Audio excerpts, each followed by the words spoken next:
See, I'm going to zoom in.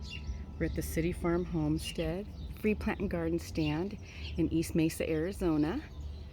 There are some Gila woodpeckers up there, and they went to our garden and grabbed some of the sugarcane blades that are dead, and you're going to see it get pulled in. They just flew in with it, and I'm so glad I caught this.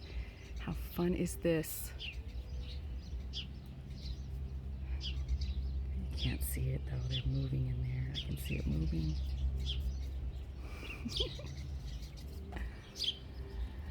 Anyway, today is St. Patty's Day. We just happen to be out talking about what we're planting here in our native garden, native to Arizona. Here are things we're going to grow that are medicinal, but also edible for us and the wildlife. Anyway, that was a long blade. I saw it flying across the sky and in it went.